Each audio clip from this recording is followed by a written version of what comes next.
Hello అండి, welcome to Janvi's kitchen. ఈరోజు మనం చాలా సింపుల్ గా ఇంట్లోనే రెస్టారెంట్ స్టైల్ బటర్ నాన్ ఎలా చేద్దామో చూద్దాము. ముందుగా బటర్ నాన్ కి కావాల్సిన పదార్థాలు: మైదా పిండి 1 కప్పు, 200 గ్రామ్స్ వరకు, పెరుగు 2 టేబుల్ స్పూన్, ఉప్పు, బటర్, వంట సోడా అండి, కరివేపాకు అండి నేను సన్నగా ఇలా కట్ చేసుకున్నాను, కలోంజీ సీడ్స్ ఏ ఆఫ్లైన్ అయినా ఆన్లైన్ సూపర్ మార్కెట్స్ లో ఈజీగా దొరుకుతాయి మనకి. ఇప్పుడు ఎలా చేద్దామో చూద్దాం. ముందుగా ఒక మిక్సింగ్ బౌల్ తీసుకొని మైదా పిండి వేసుకోవాలండి. దాంట్లో కొద్దిగా ఉప్పు, ఒక 1/2 టేబుల్ స్పూన్ అంతా, అలాగే ఒక పించ్ వంట సోడా అండి. వంట సోడా వేయడం వల్ల నాన్ అనేది సాఫ్ట్గా వస్తుంది. కొద్దిగా బటర్, అలాగే ఒక 2 టేబుల్ స్పూన్ పెరుగు. ఇవన్నీ వేసి బాగా కలుపుకుందాం. ఫస్ట్ చూడండి, బటర్ అంతా బాగా కలిసేటట్టు కలుపుకోవాలి. ఇప్పుడు పిండి మనం ఇలా అంటే ఇలా విరిగిపోకుండా ఉండాలా. ఇప్పుడు దీంట్లో మనం కొద్దిగా వాటర్ వేస్తూ కలుపుకుందాము. చపాతీ పిండి లాగా తడుపుకోవాలండి. చూడండి, పిండి ఇలా సాఫ్ట్ గా తడిపేసుకుంటే సరిపోతుంది. ఇప్పుడు కొద్దిగా ఆయిల్ వేద్దాము. వేసేసి పిండి అంతా ఇలా ఒకసారి మళ్ళీ నీట్ చేసుకుందాం. పల్చగా ఉండకూడదండి ఎక్కువగా, మన చపాతీ పిండి ఇలా ఉంటే సరిపోతుంది. ఇప్పుడు దీన్ని ఒక 1/2 అవర్ పాటు నానబెట్టుకుందాం. అప్పుడే మనకి నాన్ అనేది మంచిగా సాఫ్ట్ గా మెత్తగా వస్తుంది. చూడండి, 1/2 అవర్ తర్వాత పిండి బాగా నానింది. ఇప్పుడు దీన్ని చిన్న చిన్న ఉండల్లాగా చేసుకుందాము.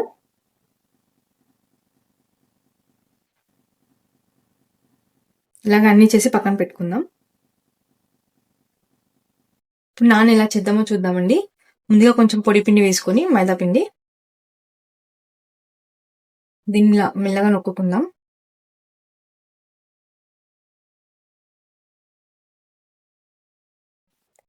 చూడండి, ఇలా పొడుగా చేసుకోవాలి, మరి పల్చగా చేసుకోవద్దండి, కొంచెం మందంగానే ఉండాలి.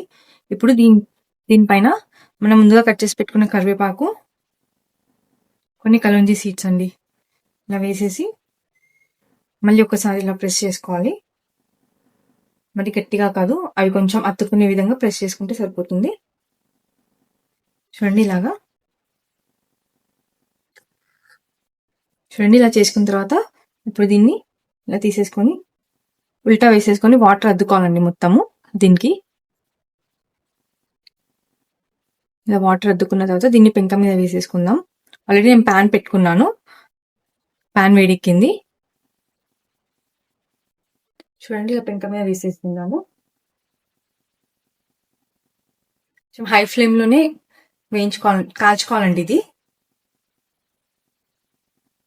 చూడండి, ఇలా పైకి ఇలా పొంగుతుంది కదా. ఇప్పుడు ఇంకో వైపు కూడా తిప్పేసుకోండి. చూడండి, మనం కింది సైడ్ వాటర్ యాడ్ చేయడం వల్ల ఇలా బాగా ప్లఫీగా వస్తుందండి మనకి. ఇప్పుడు దీన్ని ఇలాగే స్టవ్ పైన వేసేసుకుందాం. ఇలా డైరెక్ట్ గానే వేసుకోండి, లేకపోతే చపాతీ కాల్చే జాలి ఉంటుంది కదా, అదైనా పెట్టి వేసుకోండి. చూడండి, ఇలా బాగా పొంగుతుంది. ఇలా 2 వైపులా కాల్చుకోవాలి.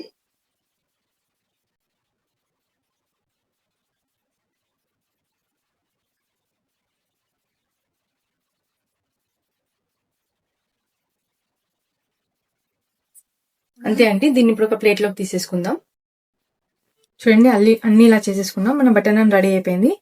ఇలా 2 వైపులా ఇలా కాల్చుకుంటే సరిపోతుంది. చూడండి, మరి ఎక్కువగా మాడకూడదు, కొంచెం లైట్గా. ఇప్పుడు అన్నిటికీ బటర్ అప్లై చేసుకుందామండి.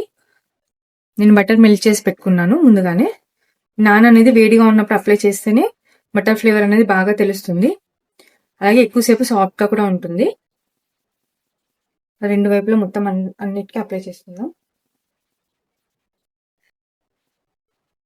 అంతే అండి, చాలా సింపుల్ గా restaurant style butter non ready అయిపోయింది. దీన్ని మనం పన్నీర్ బటర్ మసాలా కానీ, బటర్ చికెన్ తో, ఎలాంటి మసాలా గ్రేవీ కర్రీస్ అయినా చాలా బాగుంటుంది. మీకు కనుక ఈ వీడియో నచ్చినట్టయితే మన వీడియోని లైక్ అండ్ షేర్ చేయండి, అలాగే మన ఛానల్ సబ్స్క్రైబ్ చేసుకోండి. Thank you for watching.